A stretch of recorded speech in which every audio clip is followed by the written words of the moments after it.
Man, another boring day as a movie executive. What was that? The wind? Oh, dear God. Maybe it's time to lock the door before he... Hello! Mike, buddy, it's so good to see you. I know, right? What? How can I help you, Mike? How about we just take a look at some scripts from the really good script pile? Why do I keep telling actors about these piles? Okay, Mike, the first script is Oh Boy, where Jonathan O's son is kidnapped. Third from the top. Third from the top? Ugh. Mike, did you just put the script on the pile? I'll never tell. What's the movie called? It's called Untitled Mike Myers Project. Jesus, Mike, how little effort do you put into this? Effort? What's that? I don't understand this word. How do you write scripts? I wake up and just start talking until I don't have any energy left. Then a stenographer I hired writes everything down, and an intern translates that into long form and sends it to studios. Yeah, that's probably what happened. It sounds right, doesn't it? So what? I okay the movie and you go away? Works for me. The movie's now called The Love Guru.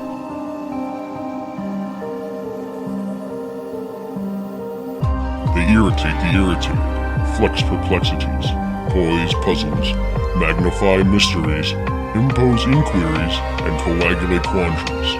But more importantly, they ask one question. Why would you make this?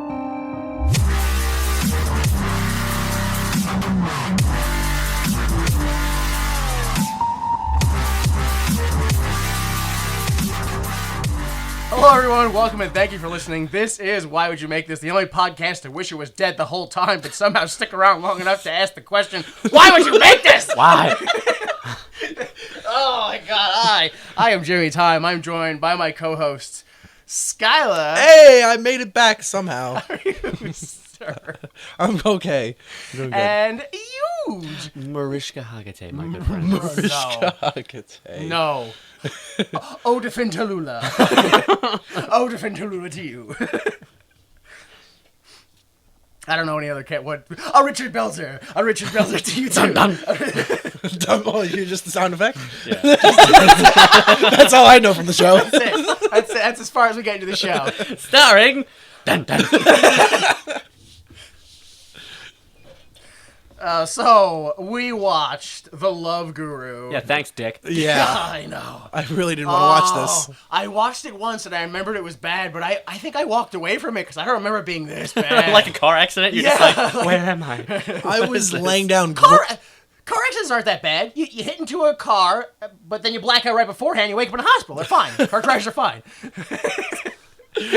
That's how I felt. I was laying down groaning. I was like, I can't continue. I have to continue? I think this is the first time in my life where I literally screamed out. I was just sitting there watching, and all of a sudden I just went, ah! Yeah. Couldn't handle it. It was painful. I had a bit of a different experience. I don't know how you guys watched it. I watched it on YouTube. Oh. And as you know, for these things to be on YouTube, they have to make some alterations. Oh, no. So first, it was picture-in-picture.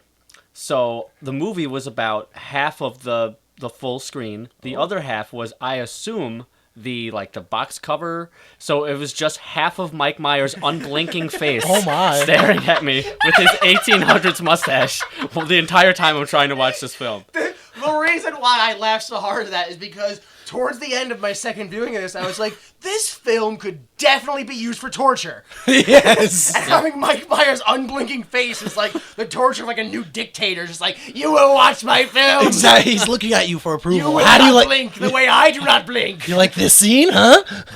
The other part is that they couldn't have the audio normal, so the audio was sped up and heightened. So I had to I had to hack the mainframe and go into the YouTube. The Hack your own brain, Johnny. This is before the InfoWars, mind you. And I had to go in, and I put it to 0.75 speed. That slowed it down to normal, but it was still too heightened. So everyone's voices were a little bit higher than normal, which was excellent for the Vern Troyer scenes, who it sounded like it was piercing, like the glass was shattering. It was the worst. So again, thank you so much for this treasure. It's my fault that you stole the film. Yeah.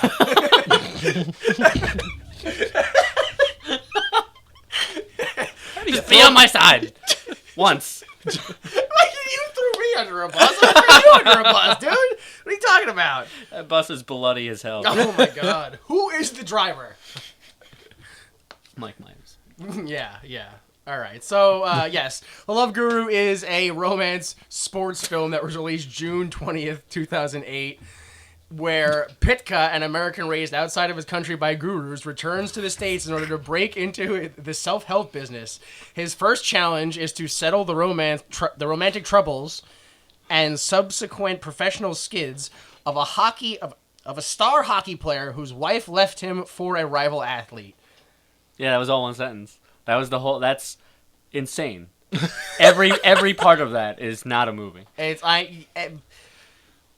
What I just said, that thing that I just said, is repeated ad nauseum throughout the film, like 8-9 times. Like, the plot is told to you the second the film starts, 4 seconds after the film starts, 9 seconds after the film starts, and every 30 seconds after they're in. And sometimes Mike Myers is staring at you in the eyes, telling you what the plot is. Well, and sometimes you might forget. You just need him to remind you. I mean, to be fair, yeah, because I want to. I want to forget. Every time I watch this film, I just go... I want to point out how little people care about this film, which is the IMDb on the story. On the IMDb page, there's an IMDb storyline section. The IMDb storyline section for this movie says, born in America but raised in Makita in India with a population of 76, Maurice has always to better Deepak Chopra and be sexually active ever since he was 12. What? That's the first sentence. There's more. That's the first sentence. Oh. And nobody cared about the storyline enough to know that that he was raised in Heron Makista, not in Haven Makita. Yeah, I didn't recognize so that's that wrong. name. I don't remember them saying the population of the town, nor is that relevant to the storyline at all. It was on a sign. It's not relevant at all for it to be a part of the storyline. It was in the background. Also, he always to better Deepak Chopra. What does that mean? Maurice had always to better... Deepak Chopra. I'm going to guess there's an invisible trying. But that's the best part is he's always to better Deepak Chopra and be sexually active. He's always that ever since he was 12. That tells me nothing. But it tells you everything. It tells you this film was lost in translation. Oh, girl. So yeah, the film was called The Love Guru, or The Guru of Love. In Finland, they called it Love Guru, The Professional of Love. I couldn't get in contact with Christopher Spar from the Kabada Poopadoo Wee Wee Ta Da Da Ha Ha Ha Jeffrey School of Unaccredited Podcast Schooling. That's Jeffrey with a G. It's cool though. What did you just say? Can I have that written down? Yeah, it's written down. Yeah. I couldn't get in contact with him, so I don't know if there's a different way to say that. Like, maybe it was the love professional, or like the prostitute, or because Google's not always great. Russia called it sex guru, which is why I was like, maybe prostitute. And the, of course, working title in the USA was the Untitled Mike Myers Project. So you knew what you were getting. It was a Mike Myers movie, because they're all the same. Pretty much. Huge. You want to handle the budget over there? All right, let me take a crack at this. Try this thing. All right, so it's budget. Domestic budget. Well, domestically it made just over 32 million. Foreign, overseas, 8.5, give or take 8.5 million. So it's a worldwide gross of just under 41 million on a budget, I don't know how, of $62 million. All the elephants. Oh, yeah. All those elephants. Yeah. There was a lot of elephants. It probably wasn't the same elephant, so yeah, it was probably a lot of elephants they used for it. I mean... No elephants died. I didn't see that in the credits. Did anyone see that? I did not see that. Did you watch the credits? I mean, no. But that's why I was asking you. That's why I did not see it in the credits. That's the question. I stuck around because I assumed there'd be something at the end. There wasn't. It just mocked me. The song was like, Pitka, Pitka, Guru, Guru, Guru, Pitka, Pitka, Guru, for like 4 minutes. That was probably uncomfortable. And no payoff. No. I also just wanted to point out that this movie is the 5th highest grossing hockey movie ever. Whoa, because of how Hollywood works. It's just the way it works. Out of how many? Fifth out of how many? There's probably been hockey around movies? 100. Yeah. I don't. On the list, there was only 16, No, there's and the 15th was MVP, Most Valuable Primate. Yes. How dare you? There's also an Air Bud where he plays hockey. I'm just saying that's There's the the 15th highest grossing movie. What would that be? Ice Bud? He's not in the air. Okay. Well, it's an Air Bud. The Ice- football one is Air Bud Golden Receiver. Well, I guess Well, he's still in jumping. the air. He's throwing Yeah. a ball through the air. He's going to be the ice. He'd be I'm like, going to get "Slide, back bud." to you on the slide, Bud.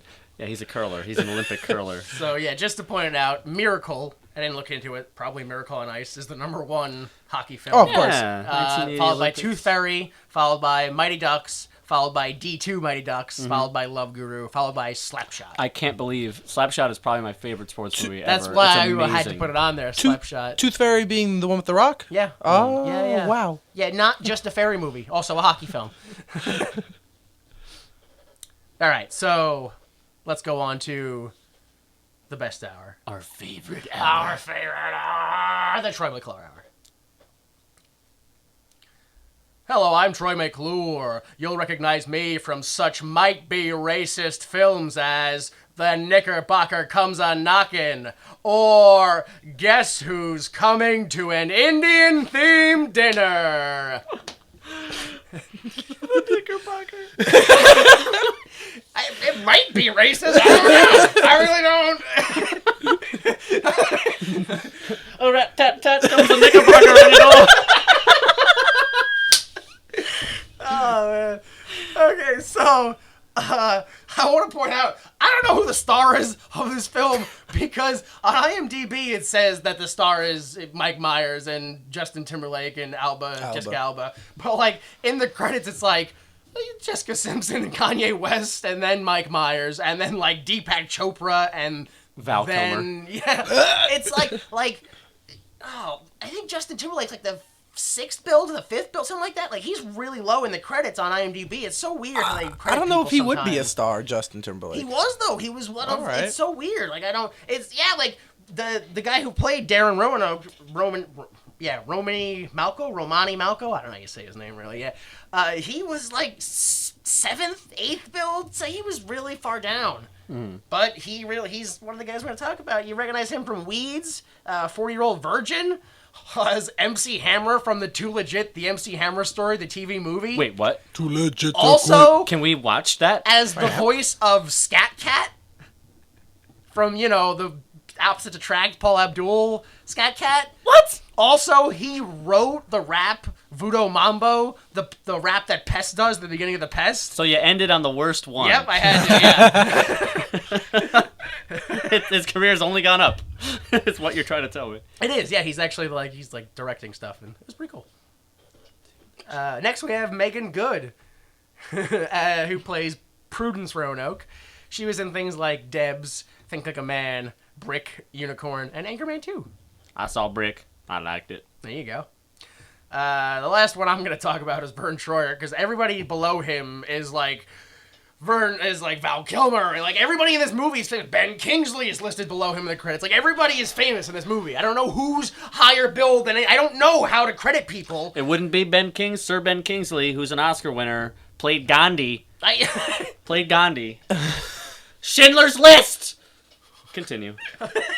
So Vern Troyer plays Coach Punch Chekhov. You recognize him as Mini-Me from the Austin Powers, series. He was also in Bubble Boy. He was in Mighty Joe Young, Men in Black, and also The Wacky Adventures of Ronald McDonald. What? He played Sunday. Was he ice cream? What was I think Sunday is Ice the cream dog. cone? I know Grimace and the Hamburglar. That's all I know. And the Burger King. There was a chick in a He's raincoat. not. That's a different. the Burger King. The Sneak King. Horrifies my nightmares to this day. The Sneak King. You remember those commercials? Right, yes. And then they made a game video about it. game, Sneak yeah, King, yeah. sneaking, because he's sneaking around. The Sneak King. He used to just horrify. He would just. Oh my God. He would show up like Came people. at you.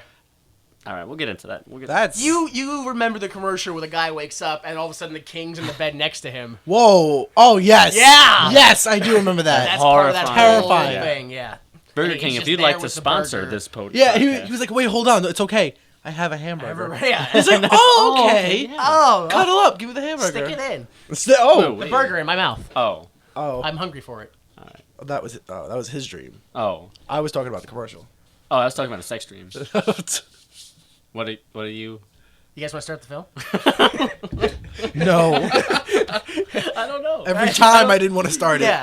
Yeah. All right, let's start the film. Oh.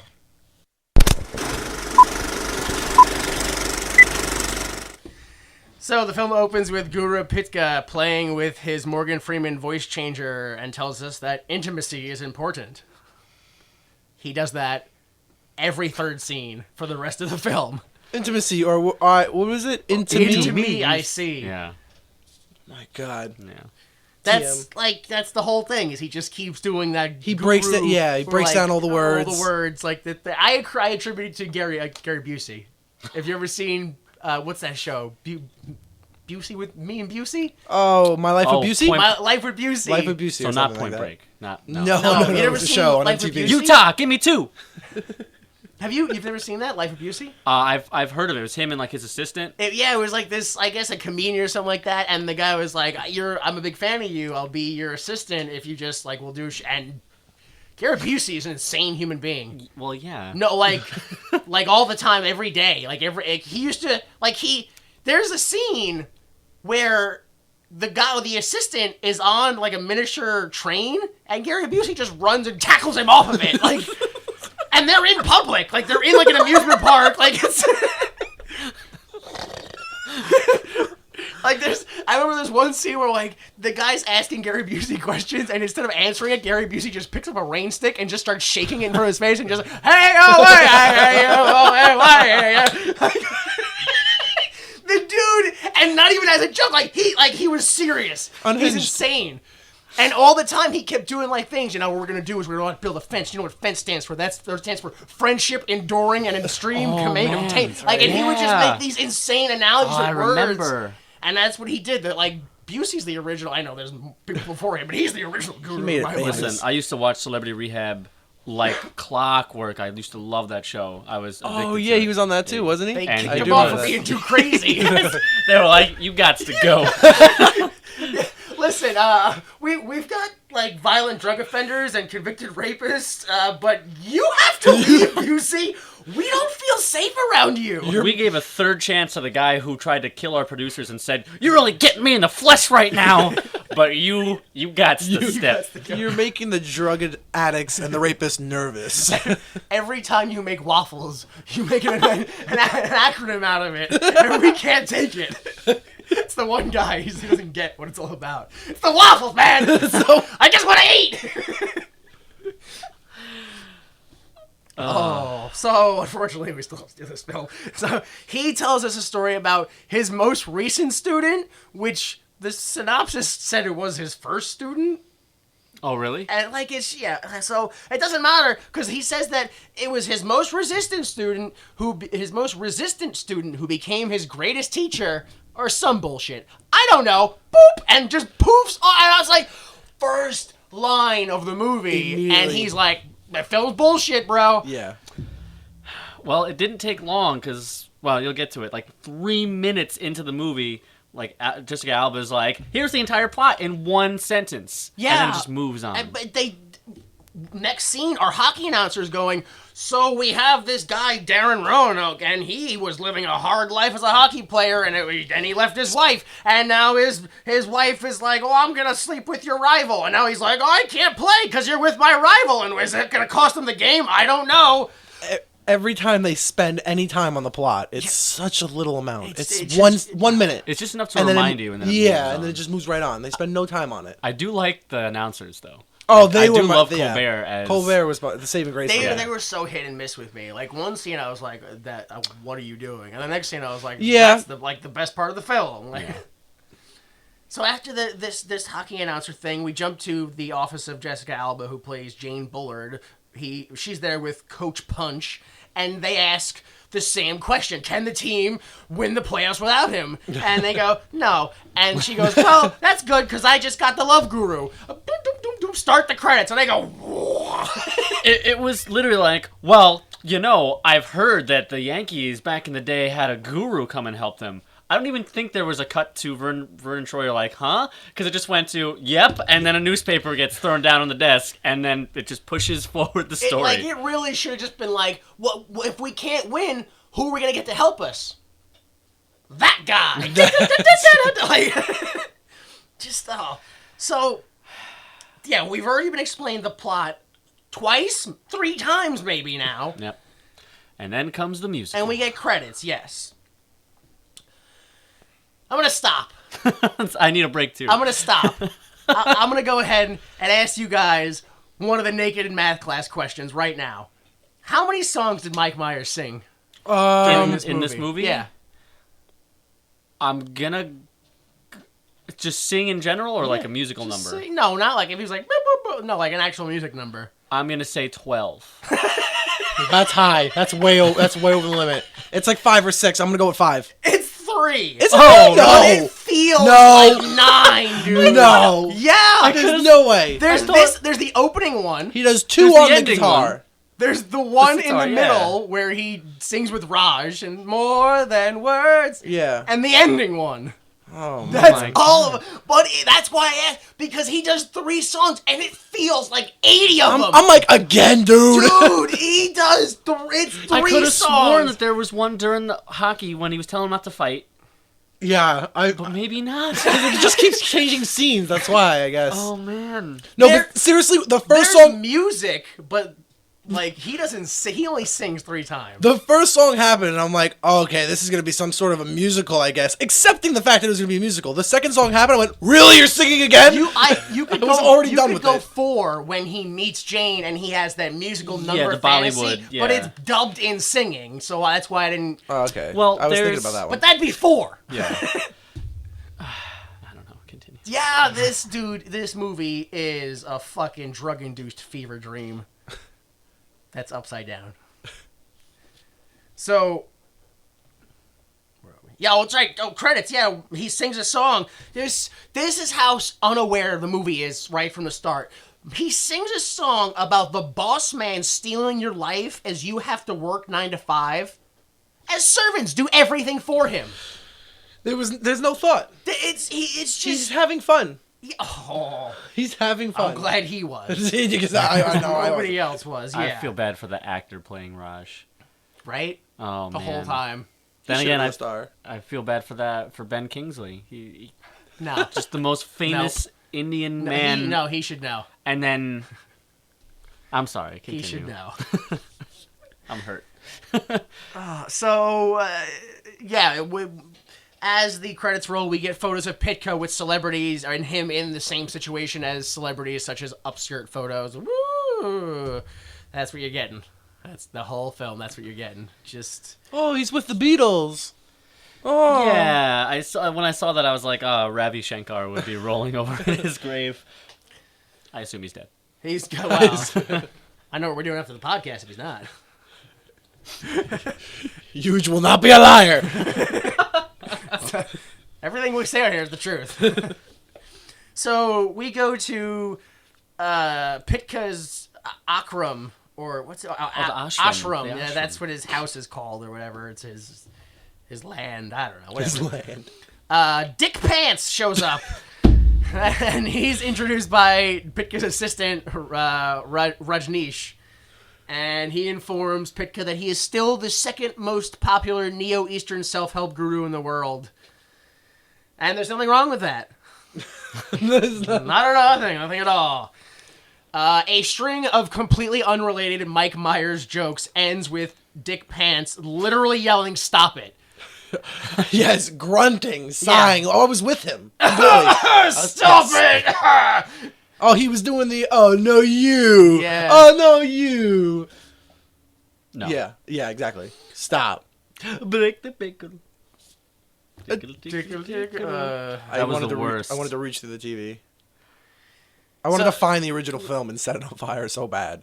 So bad. I wanted to burn it. the I needed warehouse. satisfaction of destroying something. You know when, like, you're watching something awful and horrendous, and you're looking to see how much time is left?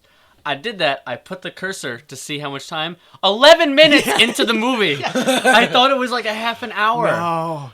Yeah. Yeah, that happened to me around 20, I think. No, oh man, you're lucky, dude. Yeah, you made it. You went the distance. So Pants, because that's his last name, Mr. Pants. Mr. Pants reminds him the best part of the film is this man's name. That's the best joke in the film. Is his name? Senor Pantalones. I want to know what this movie's like in other cultures now. Just so I can learn the word pants. So, Mr. Pants reminds him that Deepak Chopra... Mr. Pants. Deepak Chopra is the #1 guru because he was on Oprah. And if Pitka gets Darren Roanoke back with his wife, he'll be the new Deepak Chopra.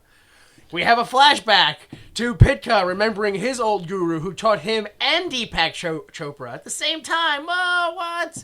It took me a while to realize that was the same guy. The same Indian boy. Deepak Chopra. Deepak Chopra and Chupacabra guy was... Chupacabra. He was the young boy. The world's greatest gabagoo, Chupacabra. Knickerbocker or whatever. The old Knickerbocker himself, Gabagoo. You know the sequel to Babadook, the Knickerbocker? So 12-year-old Pitka tells his guru that he wants to be a guru so that girls will like him so that he can like himself. So his guru puts a chastity belt on him. I gotta say this, though. They do a flashback to Mike Myers being 12. They use a 12-year-old boy, I'm assuming, wearing, I would assume as well, a green screen face mask or something. CGI and head. they put Mike Myers' face on this little boy's head, but don't change the size or dimensions of his head or face. It's still normal size. And he just looks like he has a giant M&M head. And I it's see terrifying. it when I close my eyes. It's terrifying. It is no surprise to me that deepfake technology has always been used for evil. It has always been evil from the start. It is never good. There's two children that haunt my dreams. That Mike Myers and the child at the end of a Serbian film. Oh, you are so welcome still to this day for that. It's still, Welcome! It's still on my I iPod. hate you! I have PTSD from that fucking movie. Your iPod's like the Ring now, the Ring DVD or the Ring tape. You keep trying to get rid of it, but it comes back. It's gonna die one day. It's an iPod classic. It's only got so much left alive before it just goes to the ether. But one day I was at the gym, and I pressed because you have to scroll this way. You have to scroll in like a... Because you know how old iPods are like rotary phones. That's true. You know this is true. Because there's sociopaths like that. They weren't touchscreen, so you had to go like... rat-tat-tat-tat-tat-tat-tat. Anyway, I was trying to get to shuffle like the music, and what came up was a Serbian film, and it was just enough to be like... I didn't work out that day. I had to go home. I had to go home. Part of my face worked out, but it was mostly just the tear glands. So after the flashback, we go back to the ashram, and he's doing like a presentation. Oh, welcome, I'm a guru. This is going to be great. I'm going to make a bunch of acronyms out of words like guru and intimacy and like Bible and like a whole bunch of other stuff. Oh, man. This is like episode to episode. It's just like sketch comedy he's doing. Like, at this point, I was like, so this movie is just a parody about gurus, huh? Because I don't know enough about gurus to get that joke. Like, just I'm going to make a joke about gurus. No, don't tell it to me. I don't know anything about gurus. I'm not going to get it. I don't know anything. I don't know if guru's the right word. Is that a shortened version of the longer word? You don't know the comedy goldmine that is gurus? I felt like a few of those jokes I watched go right over my head, and I was like, oh, okay. Well, what that the fuck was that? I Okay. saw it happen. I saw it was a joke, but it went right past me. I just knew of one ever, and that was Ravi Shankar, who was like the Beatles brought him in. I don't even know. Yeah, that's not like in the late '60s. I think the Beatles brought him in, and that's when they started to get super weird. And they were like he's playing the sitar with them, and then they all got fucking super high all the time, and they stopped being super boy band. That was him, and that was the only one I've ever seen. I don't even know about that. No, I didn't even know Deepak Chopra was a guru. I just thought he was like a medical guy, a scumbag. The new doctor. Oh wait, no, that's Sanjay Gupta. Just one of those like I thought he was just like one of those like Dr. Phil, like just yes, like Dr. Oz. Dr. Oz. Yeah, like any one of those. Just like, how could you be so evil?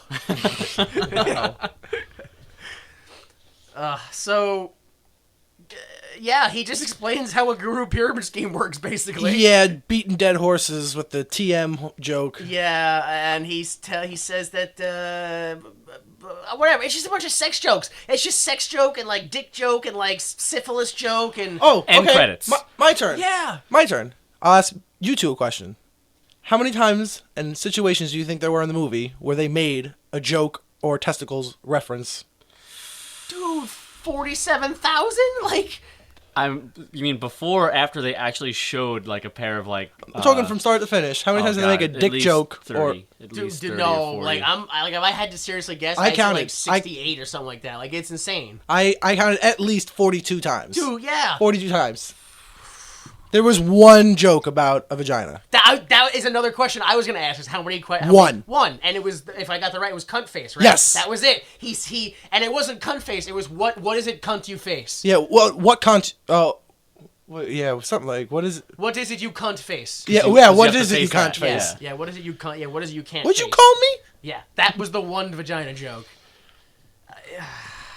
Otherwise, penis. Very, very large penis. and balls, yeah. What's going on up in Canada? What's going on in Mike Myers' head? I mean, he was hanging out with Kanye West at the time, I think. So That just it doesn't make any sense I at that know. point. Mike Myers is in that universe.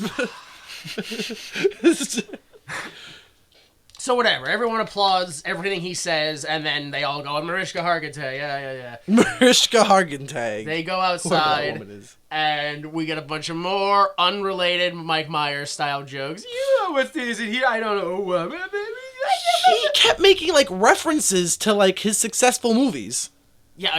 He was like, "Remember that movie? I was funny then." Still laughing? Where you going? There was like, what was it? There was one with he did for Wayne's World where the song came on. Yeah. There was he made like a couple of the same exact jokes for like Mini-Me. He did like he's smuggling a schnauzer, which I'm pretty sure he did that same line in an Austin Powers thing or something. Mm-hmm. I'm like, you've done these jokes He did. already. Yeah. He did. What else did he do? He recycled so many things. Oh, he did like the mole joke, I think. Oh, When yeah. he did it with You're a shrimp or midget. something. Yeah, that one. Yeah. Yeah. Oh, that's another thing. He is a dick, this guy. Yeah. Full on dick. Yeah. From the beginning, I'm like, wow, I don't like this guy at all. I really don't That's like this what I guy. was at one point. I was like, I know that he's real life friends with Vern Troyer, but that's not okay. Every time I'm like, Vern, like, no one's sticking up for him. What the hell? He's bullying him right now. I really felt bad for Vern Troyer during this movie, and then I don't know if you guys saw it. I think it takes place like 10 seconds into the credits, where it does almost like a Jackie Chan style, like here's a deleted, like here's a gag. I thing. was so pumped because I'm like, oh, okay, we're gonna see a couple of funny bloopers or whatever. It was the one scene. just the one, Just the one scene. and it was Vern Troyer just surrounded by people's like asses, and it's like, can we? Like someone off, one of the producers, someone. Because it's just like a full shot of him from Yeah. head to toe. So it's but just that's a all shot you of see him. because he's so short. Yeah. Like, can we pull back the cameras? All I'm seeing is asses, and Vern Troyer's just like, yeah, now you know how it feels. It's just like, oh, That was great. I love that. But I wanted more. The part that I didn't like, though, is this. I don't know if you guys watched it once, right? I watched it twice. Oh, because the second time I watched it, I felt like, I think that scene at the end might have been fake. Like, this is the way, like, just at the end. I felt like the laughter was a little over the top. That's That was the what I thing. meant. Yeah, I would Like, agree. it just felt. But that could also be a thing. Like, he's one of the big stars. They just want to, like, I don't. Yeah, it felt fake. laugh at him. Ha ha ha. He's. Please stay. Yeah, it felt fake. Anyway, so outside of the whole like whatever thing it is that he does, you meet celebrities and Jessica Simpson, Val Kilmer, Mariska Hargitay. Oh, more SVU jokes. It's great. It's Special Victims Unit. Dun dun. I get it, cause her name is Marcia Gay Harden, and it sounds similar.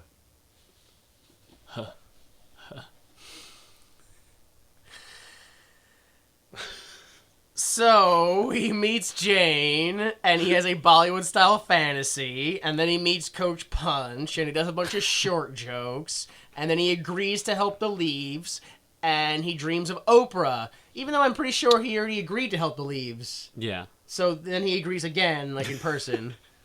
So that we're already doubling back on the plot. He had to go meet them first and confirm to them. It's- He confirmed to his, what was that, his agent? Who was that guy to him? Was his assistant? That's Who was his Dick agent. Pants? Dick Pants? Dick Pants, Yeah. yeah. What did he say he That's was? He was his agent? Yeah, something like that. Agent or Booking, something. Yeah. charge of bookings. His manager. Yeah. Okay. His keeper. That sounds right. Should have got Richard E. Grant. And another thing, what was that? His little sanctuary he was in. He had that little remote control magic carpet. Yeah. And he had like a little stagehand just taking it away from him every time. Whoa. Yeah. Yeah, that was everyone else. It's like we're in India. Like I was like, okay, we're in like India, but we're not. We're in California, but everyone there is Indian, except for this one dude who probably just worked on the movie. Yeah, one Caucasian stagehand with He's like a wearing headset like a on. Poison T-shirt and like flannel. Yeah. Oh, the most said phrase for me during this film was, "I don't understand." Yeah. I don't understand I don't understand. I don't. So he agrees to do the job, and they go on a plane, and Jane is like, "Oh, I have like a schoolgirl crush on you. I've read all your books." And he's like, "Oh," and then she's also like, men don't want to be with me because my father bought the Toronto Leaves, and then they haven't won a Stanley Cup since, so I can't go on dates." He must just have had the worst childhood growing up, because he just always puts himself in films where he's just like a god or the hero. He's just setting up all these stages in the film, people watching him sing. He's a performer now. I'm Jessica Alba and no one likes me, but I have a schoolgirl crush on you. And it's just like, what do you do? It's so weird every time I see him like write himself into these roles. Kevin James is the same way. Yes, exactly. It's just, It's just really cringy. yeah. It's like, ugh. Okay. And then he does all these things, like he's like hitting on her and making her laugh, and I'm just like cringing how bad it is. Yeah. And I feel so bad for the actors who are forcing laughter. She's like, I haven't laughed like this in years. And I'm like, forced. Yeah. So we go to the ice. Like, literally, we just jump we're on, like, a hockey rink ice, and Pitka meets Roanoke, and Roanoke's like, there's no connection between my love life and my inability to play hockey. And he's like, you're probably right. I mean, it doesn't matter anyway. Your wife wants you back. And he's like, really? Awesome. Slap shot, slap shot, slap shot. Go, go, go, go. And he's like, oh, by the way, I was lying. See, you do need me. And I'm like, that's abuse. He's toying with everyone. So he's like, you gotta write a letter of apology to your wife, and that'll do a thing. He didn't really explain why. Just do it, and it'll help somehow. Cut to, he's already written the letter, and now Pitka has to deliver it to the wife, like Looney Tunes style. He's hiding behind a bush that's way too small for him, and the elephant's behind him. There was a couple of cartoonish moments, especially like stupid things, like when Justin Timberlake's character was waving at him, and they put a little sound effects. And I was like, what the fuck was that? Oh, I'm so glad that was at the end of the film. Because that one I was like, wow! It's cartoony. So he sneaks in the back to deliver the letter, but there's a guard rooster. Oh, and he gets attacked by a rooster. Yeah, because it's a cock. Yeah, le coq. Yeah, it was a little. Because he has the biggest cock. It was extremely ridiculous, but it was still like only a 3 out of 10 on the Hudson Hawk scale of cartoonish ridiculousness. Yeah, no, it could have been more cartoony. I agree. He did the whole fight a rooster on the other side of the glass so you couldn't hear it. Yeah. While he's holding a stuffed animal, struggling. He looks into the window, it grabs him back. It's the same fucking fight you always see in that scene. People inside can't see it because Lecoq is singing Celine Dion and what's her name? Does he have an accent? He has it, and then he sings normally, and then he has some sort of accent. He has a Canadian or a French or French Canadian. Yeah, Quebec. He's gotten better as an actor since this movie. That's the answer to the question. It's 2006. Yeah, he's gotten better. Or 2008? 8, yeah. Oh, well, it was 2006.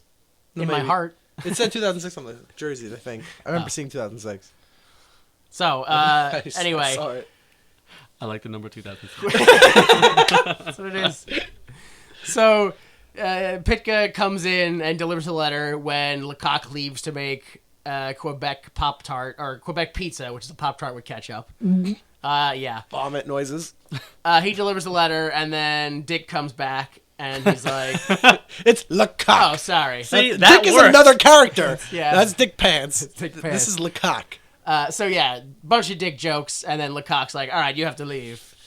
And they do this weird, like, standoff fight thing, and then he, like, poofs himself out of the room. Well, he pretends he's not angry at him in front of the lady for some reason. Yeah. And then he was like, "What'd you do to my rooster?" Like, he couldn't be angry about it because he tore off its head. Yeah. And then he kicked it, and then he just left. And he wanted to fight him like Bruce Lee. The accent went to, like, 1100. I told you. I'm like, what in accent this did he scene, have? it went way on. Like, when he's with the lady, he's like, "Oh, I want to sing to you. It would be nice." And then in this scene, he's like, "What did you do to my rooster?" Yes. I remember that. It was 100% like, dude, calm down. And then Mike Myers runs away the Mike Myers way. Every time he fucking runs and does something, I lose it. Why? He flails his arms. I'm like, what the fuck is he doing? It's like he's trying to be Daffy Duck or some shit. Like when he was wandering around the ball, meeting everyone, Val Kilmer and everyone. He's like, "Oh, nice to meet you. Oh, have a good time." And he just like ran off like Kermit the Frog when he does the end monologue. Like, what the fuck is wrong with this guy? So we go back to the ashram, which is his house or whatever. Masturbation joke, poop joke, gay joke leads to actual storyline, more dick jokes, Hindi jokes, poop jokes, jokes that lead to a flashback. Yeah, literally nothing worth mentioning. This is the part where I go, holy shit, I don't want there to be an hour left in the film. This can't be the way my night ends. Now I have to go back and watch Wayne's World to see if it's any good. It is good. Is it? Is it all just like nostalgia, maybe? No, I watched it not so long ago. hold up? It's No, some of it doesn't hold up. Well, Wayne's World 2, I still think is also. I like 2 better. Well, than that's 1. with all like. Yeah, 2 is a better. That's when they build the stage and have a concert. Yeah. Yeah, I like that. That one. one's a little Wayne's bad. But then again, that's also like a parody of other films, so there's more to live off of, and that. But even the first one is 2, but the second one. Party time. Pearl Jam. Wow. Soundgarden. Awesome. What else? Old man fashioning a canoe from a log. What? No. All right, so not that flashback, different flashback, moving flashback. Pitka remembers the meaning of drama, or the D in drama, which is distraction. Distracting someone with 2 fucking elephants is somehow relevant to the plot of this film. Not 2 fucking elephants. Oh, it's 2 elephants fucking. Sorry, yeah. Oh, right. Give me the fucking elephant. Darkman reference. Oh. So now fight with mops dipped in piss. Because that will distract you from your chastity Why? belt. Dude, Why? it will distract you from your chastity belt. What was it? Stink mop? Yeah, stink mop. Stink mop, stink mop, Jesus stink mop, Christ. stink mop. And the guy who was fighting had like shark teeth. Yeah. Did you notice that? No, I He didn't. had like pointed teeth that were filed down. Yeah, because Like he's a Bond villain? yeah, thank you. Jaws from Moonraker. Wow, why would that be that reference? Why wouldn't it be that Oh, reference? you bastard! So we go to hockey announcers.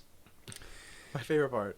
One covers the game tonight, while the other one recounts things that he did while he was on drugs. That's just like the introduction of the characters. One's pretty straight-laced, one is definitely recovering from drugs. Also relapsing on drugs. Slowly. Also on drugs. Peyote. Peyote buttons. And liqueur. Oh, yeah. It was Some type of Frangelico. Frangelico. Yeah, cherry, like... That's the peanut butter one, right? Oh, I don't know. It's from Italy. We all looked up one fact about it. Cherry. None of them were right, I'm sure. We all made up one fact about them. So during the game, distraction is the first lesson. You can't fight during the game, Roanoke. What? But we're hockey players that we fight. So Pitka goes and talks to the LA Kings and antagonizes them to fight him, Roanoke being.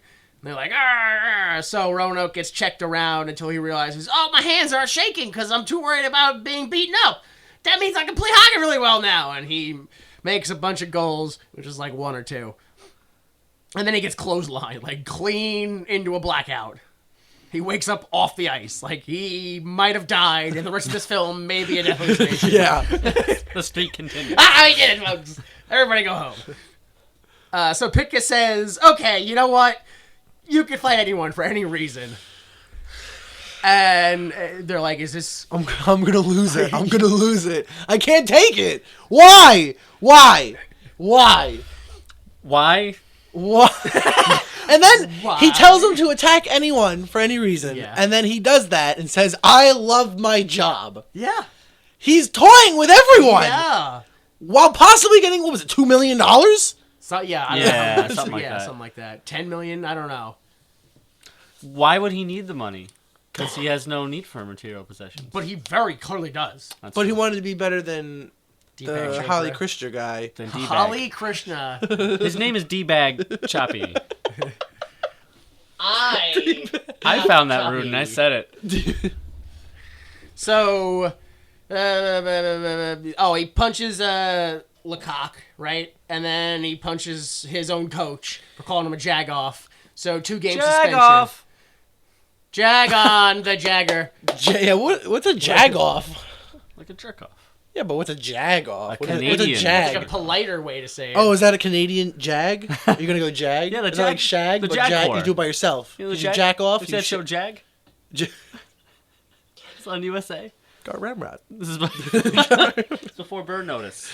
Oh, all right. You don't like Burn Notice? No, Not a big fan of Burn Notice? I'm a big fan of Bruce Campbell. You Not the other you guy. don't like how nobody in that film has nothing but has only flat acting and they're all just like, exactly. I don't like that guy's there's a bomb. face. We have to go defuse it. There's people shooting. I might get I'm burned. really scared.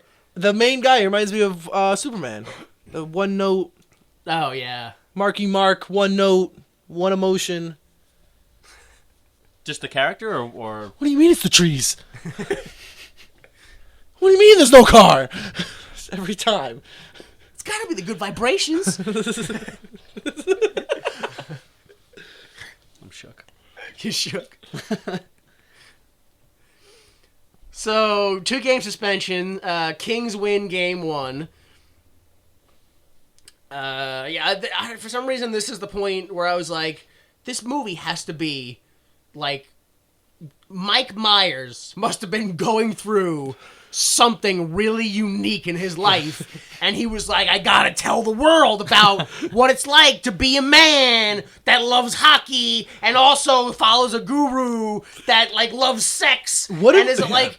What was his inspiration to writing this It movie? was- How did he dude, come to writing this? I know that the scene in the plane where Jessica Alba's like, oh, I watched all your books, and, you know, when my father died, I turned to gurus, is based on something Mike Myers did. Apparently, when his father died, he turned to gurus. Oh. But, again, that's such a unique experience to be like, let me parody gurus. So this is a personal passion. Like, This is a passion project for him. but, like, but not, like... In the Yeah, like, not Yeah, but if it- serious. Like, Yeah. like a silly passion. Yeah. Passionately It's having it's two passion. elephants. It's not passion like. It's passion like. Except I wasn't laughing. It's like a Roger Rabbit style passion. I can only be serious when it's comedically relevant. I gotta put it in. I'm That's Roger my Rabbit. passion. It's your passion. I'm right. I'm right. Roger. You guys did it really well, and I'm just like, I'm Roger Rabbit. RG Rabbit. Let's believe that's what my IRS papers say. So we go to Punch's office. Oh, get ready for this, folks. Oh no. Get ready for this. All the furniture in Punch's office is his size. It's all his size. All the chairs and like the calendars. Well, and, yeah. oh man, He needs to be comfortable. So they look like giants in his office. it's crazy, man. It's hysterical. At the end, they stand up and they go through the roof. What? Oh my god. Come on. What? End it. That's just, how are you gonna top that? John Like, Oliver corpsed. Did he? I caught him. Oh. He corpsed when he went through the roof, Send for the man. and then he In real life, cleared it up. it's like serious real life. Vern Troyer kept this furniture and put it in his house. Legit, when I saw this scene, that's all I could think about. That's I'm it, like, like- what does he have in his own house? Would he buy a normal sized desk and just be like, no, I'm normal? Or would he be like, no, I want to be comfortable? Yeah. I want my size desk. Why wouldn't you, Probably right? makes up for the fact they didn't pay him for the movie. He did all the movies. He makes money. Why not make custom furniture? Yeah. I mean, he can't, like, sell it. Who would buy it? Well, Sell it like, on Lecco. like, basketball players can have it as, like lawn furniture. Wait, what? Just, like, decorative lawn furniture. Why? Because they're, opposed because to- they're very tall. And Vern Troyer's very small. Wait, no. We gotta pause this. Let's go back a second. Yes. But why, though? Because they want to have a nice lawn, decorative, different. But no, but then you can't have like a normal sized desk or something like out on the lawn. You wouldn't have it anyway. And you keep making a point of saying that it's not just ordinary. No. You're not a basketball player. I'm not a basketball player. We can't get inside the head of a basketball player. So we're going here now. What sort of way we So decorate this our is lawn. what it is now. You keep making a point of saying it's not ordinary lawn furniture, it's decorative. What other kind of lawn furniture are you talking about? And if it's so important that the lawn furniture be different, why do also the humans have to be different? Why can't they be normal humans with different sized lawn furniture? Very tall humans. And it's not decorative lawn furniture if it's ordinary furniture that's No, just it's very small. Also, But that's not decorative. Lawn furniture is furniture that exists on a lawn, not, hey, let's just put a couch on the lawn. Now it's lawn furniture. I'm so upset. How did you make me more enraged than this film? It could be Halloween. Oh, man! Look at me! Just being a secretary for Halloween! Oh, God. What is anything? Mr. DeVille, kids here for candy! Make sure that those damn kids don't accidentally step on my miniature ottoman. Dick Van Dyke. I bought it from Kareem Abdul-Jabbar when he sold his mansion. Oh my god. Oh. I don't know where we are. For real though, I kind of want to do that this Halloween. Like, let's put some fun back in Halloween, guys. Oh no. So Pika gets an idea and realizes that Roanoke won't let his mother come to his game. So, I got an idea. We jump to a shower scene. Roanoke and Pitka are showering. They just like, all right, where should we have this scene? We don't really have an idea. And they were like, well, just pull something out of the scene hat. And they're like, shower. All right, perfect. We'll just talk about it Like in the they're shower. improv comics. something out of the I need a scene place. file. I need a place. Yeah. Shower. All right, great. It's so random. For no reason. And what was this, like a 30-second scene at most? It literally, he was like, we're gonna go see your mother. And he was like, no! And that was it. And so, like, if there was a joke, it was, what, he had, like, nipple tassels? Yeah, he had, and, like, yeah. a beard, what is that, Beard cozy. cozy? Yeah, with some, put the shower cap on your head, but it's for your beard. Yeah. Beard cap? I Beard don't know. cozy. So, I didn't, he said that. Yeah, no, I know. I don't. Oh, but all right. The Lord! No. But beard cozy. You have gone too far, sir. The Knickerbocker will show you out. Whoa. I You said- watch your language. That might be racist. That's why it's... I would love the idea, though, of this Halloween, though, is one time kids come up for candy, and I go, just a second, and I get up from my desk and walk over to a mini water cooler. Take a break real quick. And come back. All right. A little shot. Break's over. There we go. Throw it back. So we go to... we're in a car, and Pitka and Roanoke are driving to their destination. We get the radio station. I went this station. I went that station. I went this station. I went that station. Oh, look, it's the... Queen. Bohemian Rhapsody. Yeah, oh, that's from the movie. I look to the camera. I smile. He looked at the camera so many times. I felt like one time he did the backflip off the elephant. Yeah. And he looked like, Yeah. that wasn't me. We that both was- know that no, wasn't me, but it's funny. Hey, guys. I'm like, what the f***? Did you guys notice that there are two scenes, this is one of them, where they just blatantly rip off Rush Hour? This was one with and the other one was the fight scene, was the right? bar fight. It was almost identical to Rush Hour 2. Oh, you And know, they just stop it short of felt being... like it was, but I was like, maybe not. But They did that identical, like they had each other's arms and like punched. They almost did with the each thing other. where they grab each other's arms and then did the kick, but then they just stopped and pointed, and I'm like, okay, I see what you're Can't doing. completely rip it off. This was so weird to me. Pitka makes a dick joke and then claims that Darren is laughing like an infant. But he's not. He's He's very straight up not. very forced laughter. Yeah. Uncomfortable laughter. It really. Oh. So we go to the church, and Darren meets, they meet their mother, and he's like, "Oh, you weren't." Oh, wasn't it was that the scene that he was making the diarrhea noises? No, that's in the bar. Later. Oh, okay, That's my later, mistake. Yeah. So they meet the mother, and Darren's like, "Oh, you weren't very supportive." So the mother punches him in the face. He can't stand up to her, so he changes the subject and then leaves. Pitka takes Darren to get drunk to work through his problems. Like, that's basically what happens in that scene. Yeah. At the bar, Pitka makes diarrhea noises with his cup. And Darren... I couldn't identify the noise. Regresses. He was like, "What's this noise?" I was like, "I have no idea." I thought he was beatboxing, and I was like, "This is super fucking racist and stupid." But then he's like, "It's diarrhea." I'm like, "Oh." I would have walked out of the bar. Yeah. I made you regress. That's the R in drama, and that's important, I think. He never really says that regression is the R in drama, but he keeps talking about regression. Yeah, there's no rules here. Yeah, he said that in the beginning when he did the whole now, here, nowhere. No. He said... He did? Yeah. He explained drama in the beginning? He did drama. That was like the first one. Really? Yeah. I totally missed that. It was, what's the first one? D. Distraction, and then regression, and then, I don't know what A is. See, and then maturity, and then put it all to action. That's... I don't remember what the first A was, though. They never explain it, I don't think. I think it's avoiding or something, right? No.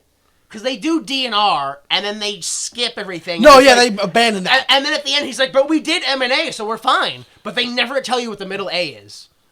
I forgot what it was. They did. I totally didn't even notice. I watched it twice, and I forgot. I watched it twice, and I didn't even know they did it. I didn't even know it was there. So, what do we have here? Yeah, Rob Hubel and Cowboy Daniel Tosh show up and threaten the two of them. Cowboy, that's who it was. That's who it was. Mid-South wrestler from the 70s, Cowboy Daniel Tosh. They start a bar fight between nerds and bikers and schoolgirls and cowboys and middle-aged dads. All four of the characters get thrown out of a window, and they laugh about their injuries. Glass stuck in his head. Pull Q out of your ass. This is what I have written down here. I guess this is from the first watching, which is fucking kill yourself, Mike Myers. You, me, everyone, just die. This movie is proof of the apocalypse. Nothing is worth this. And now Daniel Tosh. Yeah. So they had the bar fight, walked away from it with all those injuries, and then they just walked to Niagara Falls? Yeah. I don't know where this movie takes place. It takes place in California. That's what I thought. Right at that point, once they're at Niagara Falls, I'm like, all right, wait a minute. Where do they start now? Because they're all over the place. I don't understand this. I guess they do have to fly because the Stanley Cup is going back and forth between Toronto and Los Angeles. So I guess it kind of makes sense. But they would have had to get on a flight, right? Because the thing was in... I don't know. I don't know. Asking too many questions, really, yeah. The elephant. It's the magic of the elephant. The elephant. And the magic carpet remote control thing. So at Niagara Falls, Darren realizes that he left Prudence because he was afraid that she'd leave him if he didn't win the Stanley Cup because his mother only gave him praise when he achieved something, or some other crap. I don't really care or remember. Also, Pitka realizes that he needs to show his love to Jessica Alba's character. Whatever. It's like during this scene, I actually fully recognized that Roanoke has a Prue tattoo on his chest for Prudence, P-R-U. And I was just thinking, like, if they break up, like, what's he gonna do with that tattoo? Like, what can he do? Like, is he a big fan of Prussia? Turn it into an O. Pro. He's a pro. He's a pro. Is that what it is? Pro. Maybe he loves prunes. Ooh. Prunes. What else? It could also be the Prudential Center if he gets drafted to the Devils. Because they're right. Wow. So, at the ashram, that joke doesn't exist anymore. And Pitka and Rajneesh sing a song, More Than Words. I think that's what it's called. Yeah. Jane and Pitka then eat dinner, which is 2 nuts in a dough sack. Dick jokes, ball jokes. Oh my god. They cup the balls, they like it warm, they want your crushed nuts and dangle them on your face. And all the 6th graders are just dying with laughter. I think that's when I had my first nosebleed watching this movie. I think this is when I was like, this isn't even like 6th grader shit. This is what fourth graders think sixth graders do. Yeah. For fun. Like, it's just... So, Jane... Don't forget your pickle. I think we're maybe halfway through the movie. Oh, my God. No, yeah, I think the church was halfway through, so we're a little more than halfway through. Ugh.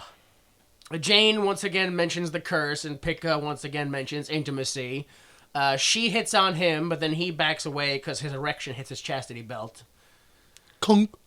What a steel cock. Yeah. We go to the hockey announcers. The Kings win Game 3 and are one game away from victory. Go to the locker room. Coach Punch lashes out at everyone and hits Pitka in the balls. Also, you can very clearly see that they edited out 2 fucks. Yes. Because he punches him in the ball, he's like, ah, fuck. And it's clearly fuck. I would like to know how Pitka got hit in the balls with a chastity belt on. Yeah, Huh. Wait. Yeah, then how does he go to the bathroom? He doesn't know how to unlock it. I think that's what the elephant is for in the front. Like, it's supposed to be a relief in that he just goes and it all drains out the elephant. It's cathetered in there. Doesn't explain how he poops, though. Yeah. Because there was no hole in the back I when didn't he see took a it off. back No, door. it's still very gross, yeah. A lot of holes. Not in the chastity belt, but in the plot. In the plot, yeah. It caught me off guard. So we go outside of the locker room, and Jane lashes out at Pitka to do his job. Mr. Pants shows up, and he tells him, use a shortcut to become the next Deepak Chopra. Why wasn't that name this funny in the movie? It wasn't. Yeah, it really wasn't. It's because they never mentioned it. Yeah, they they said didn't- once his name was Dick Pants, and they moved on from it, and then he just showed up. Because in Mike this- Myers every time was like, Dick! And looked into the camera. Isn't that funny? No, call him Mr. Pants. That's funnier. Pants, yeah. Dick. Because you create an expectation, and then you withhold that expectation. What's funny about Dick Pants? It's Dick. Nope, it's Pants. No. Dick Pants. That's comedy. Never mind. Mr. X. He said pants. So, yeah, you lose your chance if you don't take a shortcut. We go to a club, and Pitka uses Celine Dion, who we never see, it's not really her, to get Lecoq away from Prudence, and he tells her that Roanoke has changed, but Lecoq hears that he's still afraid of his mother, and Pitka leaves, like, ooh, Daffy Duck style, Kermit running away style, like that. Like, he just runs away. We go to the ashram, and people question Pitka's plan, but then they all just go along with it. And Rajneesh says, this will haunt you, and leave. We have a game montage, just game 4, 5, 6, and 7, where Roanoke wins all the games for the Leafs. No problem. No, yeah, like, the team sucks without him. He is the team. That's not how a team works. Fire the coach. They make it this far. People hear about the guru, and he gets more famous, and Pitka gets to be on Oprah, and he feels bad for taking a shortcut. No. Wah, wah, wah. So we go to the office, and this is it. You did it.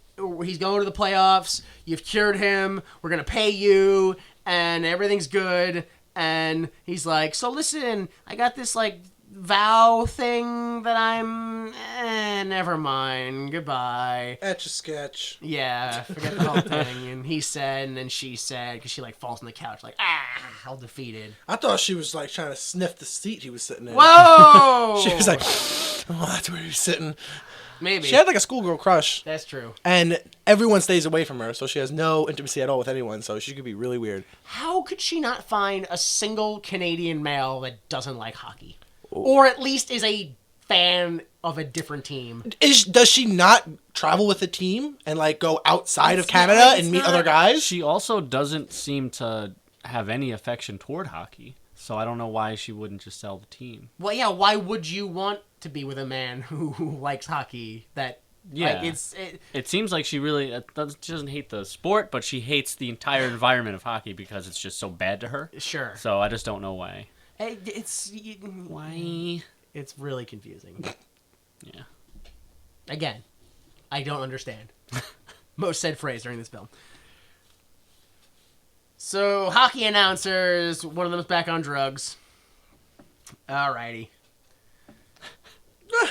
My favorite part of the, like you said, it was kind of up and down with the announcers. The hockey announcers, yeah. The beginning, I think, was my favorite because there was a line that just caught me so off guard. He's like, "I'd like to apologize. I've already apologized to my friends, my family, and to the fans. And, of course, I need to apologize to you, Dame Judi Dench.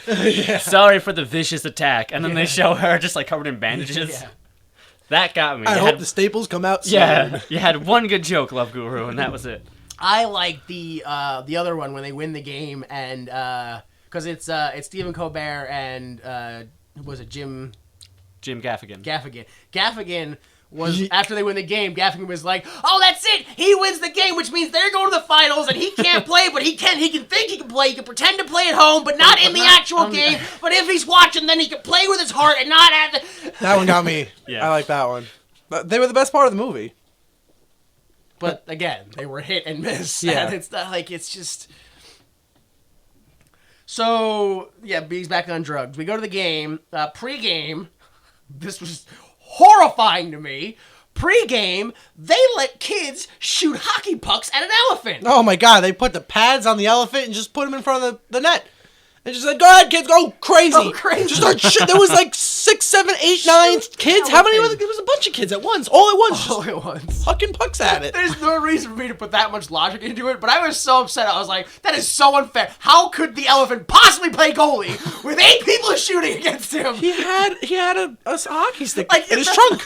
He was swinging. The stress of being on the ice was enough, but the fact that they probably taught him how to hold the stick, what the stick does. Elephants are smart, and then there's stress of going, "I can't block all these shots. I'm just an elephant." And he's standing on ice. Yeah. His feet are cold. The ice is gonna break.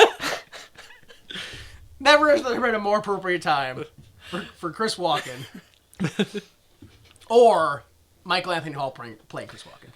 I will also accept that. Yeah, that's fine. It's a lesser. It's fine with me. I accept it. I got upset with the elephant on the ice thing.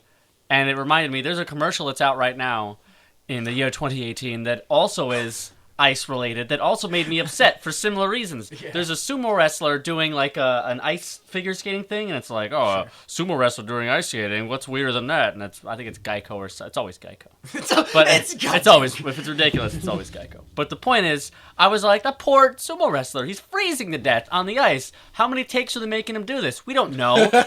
He's freezing. You know how cold it is? The dark backstory of the commercial. And he looks cold. His skin is getting red. It upset me. I can see the chafe at the bottom of his feet. Yeah. I don't want Geico anymore. I'm canceling. I'm sick of Hollywood and their lax sumo rights. All right. I don't need to get on a platform here. Get off your soapbox already with your anti-ice breakery. So, yeah, after the elephant is probably shot to death by rubber pucks, Roanoke's mother sings the They're just called pucks. No, it's rubber pucks. All pucks are made of rubber. Some of them are plastic and have, ball bearings in them. Oh, the street... Oh, la-di-da! I forgot about the street hockey pucks. Oh! That was another scene that got me when they were first introducing the character, and he was like the very first big black big black hockey star. Bring it home. He's a big black hockey star, and he's catering to a new type of crowd, and it's just like a street gang of kids playing we're on the basketball court, but there's no playing hockey. Yeah, like a bunch of hoodlums. That's awful. Yeah. That was great. It was like a crushed can. Oh, that killed me. We've come so far in 10 years. 10 years. Yeah, that's also a good point. Some hockey pucks are made of crushed soda cans. Yeah, so there you go. They're not all rubber. I'm upset. What if it was just a ball? What if we're going with those pucks, the balls? It's not a... We're not all as well off as you, all right? we don't all play hockey with Wolfgang Puck, all right? Run around with your pucks made of gold and rubber. 24-karat pucks.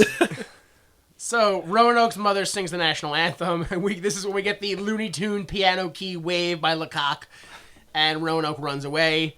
At the airport, Pitka sees this on TV, and he goes back to help, and he makes a bunch of phone calls to prepare for his return. At the game, literally the only part of the film where I'm like, yeah, dude! Jane comes out and stands up for herself in the crowd, where she's like, I'm not gonna take any of this shit anymore! And the crowd's like, yeah, alright! Such bad writing. Pitka shows up and tells Jane about his chastity pledge by literally just dropping his pants and going, look. Then... yeah. Look at my chastity belt. And she's like, oh my god, I understand! It's so noble! How do you understand, though, from that just... Here. Oh, everything makes sense now. You didn't turn me down because you hate me. You turned me down because you're giving up your free will to a higher power. Oh. I understand. I thought everything. you were attracted to me. We can't have sex because your penis is a golden elephant. Transcendence. Let's definitely be together now. So he gets Roanoke to let him into the locker room, and Pitka's like, you have to stand up to your mother. So he does. Yep. Roanoke re-enters the game with 31 seconds left. Glad we got that out of the way. He stands up in front of her and says, I'm going to play the game. He's like, oh! I love you. Oh, baby, you so That's strong. That's it. I'm going to play the game. I love you. You did it. You're a man. So he ties up the game, and he goes to win it, but he obviously gets tripped by one of the other players. Oh, no. It comes down to a penalty shot. Penalty shot. Lecoq comes over, and he goes, listen, we've been through a lot, but we're friends now, and I want you to know, damn. Which, how did he get that reference? Dude, how did he get that There's no reference? reason he should have understood that. I was lost. Damn. 2 syllable. Damn. Yes, that's what Prudence says after sex. Or that's what she said the first time she saw his dick. So it's kind of unrelated in a way. I don't know. Maybe she only says damn during sex, and it's... But somehow he got that by just him saying that. Yeah. And then everyone on the sideline asked him what he said, and he said damn, and they went, there's only one thing that could mean. Yeah. Fucking like Fat Albert gag. Oh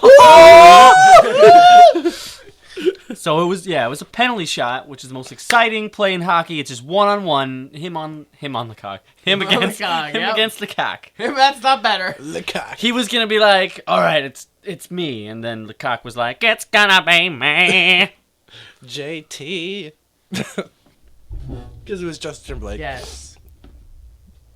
Oh, and the high We slapped hands. All Yeah. right. So, Coach Punch fakes a heart attack. That's also a seizure because he shakes a lot.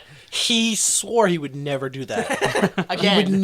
He said again? I'm pretty sure. Oh, I thought he just said I swear I'd never do this. I'd never fake a heart attack for a game extension. So, Pitka goes and borrows an elephant because apparently a dwarf being shot into a goal by a defibrillator isn't enough to distract Darren. So that would have happened normally if he was faking or not. Yeah. That's what they planned to do. Yeah. So instead, 2 elephants fuck on the ice. There's 2 elephants fucking on the ice. What's a dinosaur to do when they fuck on the ice? Somebody call their mom! This was one of my favorite parts. Also, I felt most offended.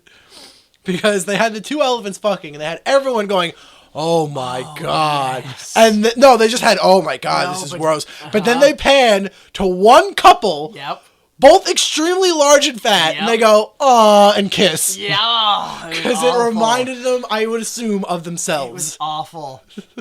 I was like, you gotta be kidding me. Right before that happened, when Vern Troyer went into the goal, I was like, oh, please just say fuck it and go, that counts, they win! The game is over! You win the Yay! game! Like, I would not have been surprised. I would have been happy with The old man woke up, hit the buzzer, the crowd reacted. I would have They been panned to the crowd. That would have been a good ending to me. I would have considered that a good ending. Fireworks to the and film. shoot from the goal. Yeah, The savior it would have been a good. It would have saved this film for them to be like, "Fuck it, it's over. Everyone's happy, right?" It was for some reason at this point in the film I realized I thought throughout the whole film that Roanoke had a mustache and a soul patch. He doesn't. No, It but goes it's at this point in the film that I noticed that as well. Around his face. It's just an outline. She outlines his mouth. It's just a mouth outline of facial hair. Yeah. Just a line. Perfect. Yeah. Like Rick Steiner. Yeah. Way far away from his chin, way far away from his nose. Just an outline. Just One single line. The whole time was fine, but the second I noticed it, I went, Yeah, what's going on there? So A cartoon. Did he have that in 40-Year-Old Virgin? Which is around the same time, I gotta go think. back and watch now. Nah. You don't know. That's his signature look. You gotta do the lips right. That's the whole thing. You gotta make the lips funny. Jesus Christ. So it works. Darren makes the shot, Leafs win the cup, and we see Mike Myers and Kanye West in the crowd cheering. Later... Both cheering that they love hockey. Yeah. Hockey. Later, Deepak Chopra shows up. He's like, I told Oprah to give you another chance. And he's like, that's okay. I'm going to be the me that I am. And then he makes up with Coach Punch. And then he punches him in the... And then... Yeah. Then we go to Heron Makista Village, and Pitka learns to love himself, so he gets to renounce his vows according to his guru. So he takes off the chastity belt, and they sing a Hindi-themed The Joker. I'm a picker, I'm a stinker, I'm a midnight toker. Yeah. At the end, Jane and Pitka kiss. The end. Also, apparently there's a deleted scene where they have sex or go to have sex. I didn't see it. I didn't look for it. I don't care. Oh, that's the scene that's why she got the role. Oh, because the naked or whatever. Yeah, That's fine, why whatever. she got the role. All right. So, one more question I have from Naked and Mad class. I'll just ask it now because who cares? How many Indian people were in this film? Oh, man. With lines or just... Just in the film. No, because there was a lot of them running There's around a lot and of dancing. extras. Yeah. 133. I'm going to go with... Because it was probably just the same, 10 extras over and over again. I'm going to go with 15. The answer is either not enough or too many. Hey! Because, definitely. There's definitely either not enough in here or way too many to have gone on. I'm not sure if they would have actually had an Indian lead role would have saved it. No, it would have been even more offensive that someone from the culture went, yeah, this is fine. This is fine. This is all we great. accept this. All right, so... And the second I saw Jessica Alba, I was like, they're going to put her in, an Indian woman getup and have her do the dancing. I know it. man. I know it. Yeah, in the great Jessica Alba versus Jessica Biel duel that's been going on for 15 years now, this was a low point for Team Alba. Oh. this was we haven't seen her since. I don't know. Yeah, she was in a... We haven't seen either of them since, actually. You know what? Are they the same person? That ass. But I'm pretty sure Beal has 6 inches on her. If you know what I mean. all the more reason to pick Alba. Le coq. Speak for yourself. Well, that's fine. All right. So, could you make a sequel? Yeah. Oh no. Yeah. Oh, no. Oh, yeah. I did. Go ahead. All right. Please try to make it 2 minutes. Yeah, All right, I'm going to do my best. Okay, I made this. I don't have my notes, so I'm just going to do this from the top of my head. That's even worse. I wrote this sequel this morning before I saw the movie. Why? And it totally holds up. So, here we go. Great. To me, they did this character of Guru Pitka a disservice by making this a comedy film because it is fucking horrifying. Yeah. Just his blank stare. So, I'm making a horror movie. It's just called Guru. All right, and it takes place in a small town in Canada, that's called Little India, just like we have Little Italy or Chinatown. Yeah. There actually is a pretty big, in BC, I think there's a pretty big Indian community, so it's here we doable. go. Okay, so it's a single Canadian mom who's trying she's Canadian but she's an Indian woman and she's trying to raise her son. She's making a go of it, but one day she discovers while tucking in her son at night that her son has found this book, and this book is just called Guru. And the book is kind of like I forgot what it's fucking called, but it's the book of 1,001,001 impossible sex positions, all with Mike Myers in them. It's just a picture book of Mike Myers just staring through the book of all impossible sex positions. So she's horrified. She throws it away. She throws it in the garbage. Next day, it comes back. Oh, great. Day after that, again, she's just like, I don't know what to do. She mails it. She just mails it to a random address. Okay. Comes back, return to sender, of course. Yeah. So what's she gonna do now? She buries it. Yeah. This is the worst thing she can do. Oh my God. You wanna know why? Because unbeknownst to her, her yard is an ancient Indian burial ground. Oh no. That's Native American bed. No, ancient Indian burial ground. No, yeah. And so, yeah, I nailed it. Stuck that landing. So, because of that, Guru now has the power to come back into his corporeal form. And now he has all of his evil powers. Mm-hmm. So, we take the rest of the hour-and-a-half movie trying to see if the mother survives. Spoiler alert. Her and the son die. The cops find them in a 69 position. Oh! Horrified that it's a mother and son. They're freaked out. They leave. Okay. But not before the cop, needing the evidence, takes the book that he finds with him. Franchise? Right? Dun dun. Right? Franchise. I think so. Franchise. The sequel would be Guru SVU. Dun dun. Dun dun. What do you have, Skylar? Some stupidness. All right. Mike Myers seems like he gets a hard on just like putting on. He does the Eddie Murphy thing. Sure. He likes to play all these different roles. Yeah. Mm-hmm. Yeah. And he keeps making callbacks to those other movies, so I figured just fucking stop playing around. So the Guru, he has to go and help a new client get his mojo back. Oh, I love it. I already love it. So he teams up with Austin Powers. Please tell me Shrek shows up. He teams up with Austin Powers to go get his stolen mojo back from Dr. Evil, who's using it on himself to seduce a female scientist who's discovering a formula to create wormholes. Dr. Evil learns that her intentions are more evil than his, so he works with Guru Sitka and Austin Powers to stop this female villain, and they eventually do, but by sacrificing themselves, and they get sucked into the wormhole, and they get shot back to like 1985, and they meet Garth and Wayne, and then that's going to set up the third one, where they're in like the Wayne's World times. 1995. 1995, yeah. Sure, why not? I'm okay with that for some reason, even though I know it'll be terrible. Well, yeah. It's going to be filled with lazy writing and bad jokes and callbacks. I figured it was a Mike Myers movie. Sure. Oh, yeah? Well, the Canadian Indian mom in mine, she's played by Jessica Biel. Oh, yeah. I see what you're doing. I didn't have one for my female scientist. No. I'm sorry.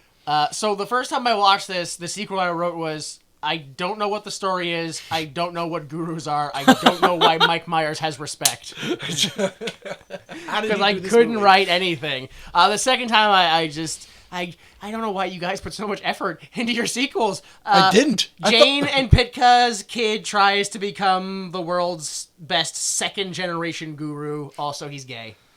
That's the movie. That's it. That's the whole film. On the drive here, I thought of that sequel in 2 minutes. And I was like, there it is. There you go. I woke up today late at like 10:30 a.m. I woke up in a cold sweat. 285 pounds of blue eye. And I wrote this movie. I thought a book in my dreams. Your hand is touching my hand. Oh, man. Okay, so why would you make this? Because the Guru character was something Mike Myers created for Austin Powers 2 and didn't get to do it. So, I mean, I wrote it. Let me make money off it. And he needed more self-esteem. You know, he needed Jessica Alba, like, looking at him and Googling over him and to feel like a hero. To play songs and have people watch him. I mean, that sounds right to me. That's why he would make it. Sounds about right to me. I hate Mike Myers.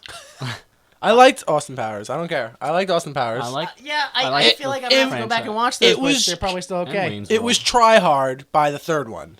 The first one was good. I liked the second one. The third one Third was, one was- had good moments, but they were third really one trying. was with Beyonce and stuff. Yeah. Yeah. Third one's that rough was- watch. That's the Dutch and his dad. Yeah. There was funny moments, but they were trying really hard. Yeah. First two I could watch at any time. The third Yeah. one I have to like.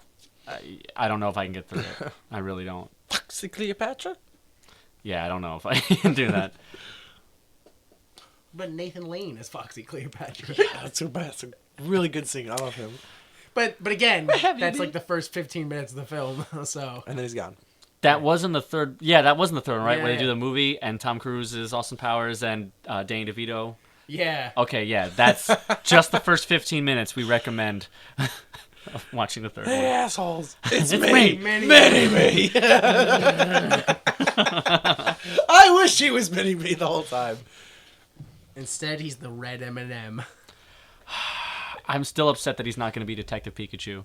Have you seen that? Oh, Yeah. they took that away? What happened? Oh, that's right. It's Reynolds, right? It's yeah. That's stupid. Whatever. All right. Well, Is it Reynolds? I thought it was Gosling. There's It's another Reynolds. feud. I heard it was Ryan Ryan Reynolds. Okay, Yeah. fuck. Team Gosling missed out on another one. We still got La La you're Land. losing all your battles today. I'm huh? losing. God damn it! So, Wait a minute. What? Aren't Ryan Reynolds and Ryan Gosling the same No, person? Yes. no, yes, no, they no, are. no. Yes, they are. no. Oh, And I answered my own question. Okay. Ryan Reynolds is not dating Jessica Biel. Jessica Biel's with Justin Timberlake. Okay. Sorry. Continue. Yeah, so the next film we're going to do, join us along with Dennis Farina, Frank Langella, and Whoopi Goldberg for the 1996 sports comedy film Eddie. No, I'm not. No, I'm not. You guys have fun. I'm not watching Eddie again. I'm purposefully going to bring No, you no, into that one. no. All Whoopi Goldberg films are like, what's happening? What is this? So yeah, Wait, what? was that your impression of the films, or was that you doing Whoopi Whoopi Goldberg? Goldberg. I mean, Because that was Yeah. perfect. I thought it was really I good. thought it was really good too. That seemed It's like a her in little all her bit of both. movies. It's a little bit of What? both. What is I this? see her with the glasses being like, What is all this going on? What is this guy? Why are you coming in here with this attitude? Like- Are you here to play basketball or not? all right, I might do Eddie. So yeah, join us for that.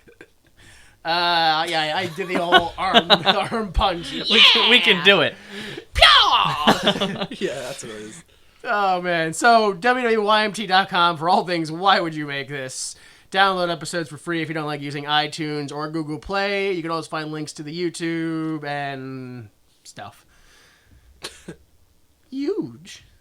You can check me out on Twitter, Atomic Huge. That's Atomic EUG. What? You're Atomic Huge? Mm-hmm. What happened to the identity part? Well, it was really hard to get people to spell Identity, really? atomic identity, and but it was a really cool reference to subatomic particles, and it's all right. Atomic Huge.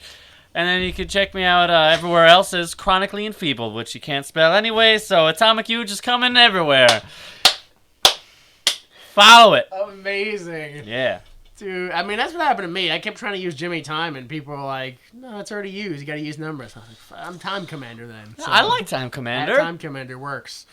Although, at one time, I posted something at work, and my boss came out, and he was like, who's Time Commander? And I was like, oh my god, I didn't think I would get in trouble that quick for it.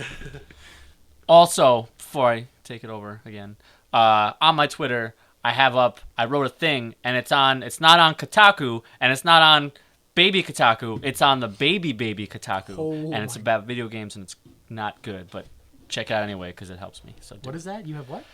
You ever been on Kotaku? No. Oh, Kotaku's a great website. It's all video games and Yeah, I know what it culture. is. I just haven't been on it in like years. And they have like a they're part of the huge network of like Jezebel and Lifehacker and The Onion Yeah, and stuff all like that. the- AV, Yeah, I've been AV on that. Club. Yeah, I've been on Garbage it. Yeah, it's that websites. whole huge net. IO9 and all that Yeah, stuff. all So villains, there's a ton. all of them, yeah. So like they all have this interconnected thing where it's almost like a community-driven Yes. writing, and it's all Okay. long-form writing. And I have a thing on there, and I'm trying to get it upvoted to you Redditors.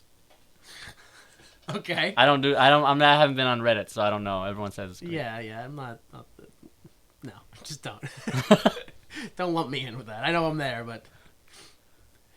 All right, so yeah, that's all that stuff you just said. Do that. Skylar, what do you got? Oh, I'm still staying off the grid until I got some things in the works I'm planning. But any updates would be on fullofcomics.tumblr.com. There you go. I just hit the 10,000 mark in followers. So That's awesome. I'm trying to get some ideas together and what I'm going to do. So things will be evolving. Ooh. Fullofcomics.tumblr.com. Evolution is a mystery. So the intro music is Falling Off Your Love by Kill Paris. And for Skylar and Huge, I am Jimmy Time. Please remember that without the mistakes of others, we'd be forced to endure the pain of failure ourselves. Support the arts. The preceding recording is for entertainment purposes only, and the views expressed in this podcast do not necessarily represent the views of Why Would You Make This, its owners, employees, or associates.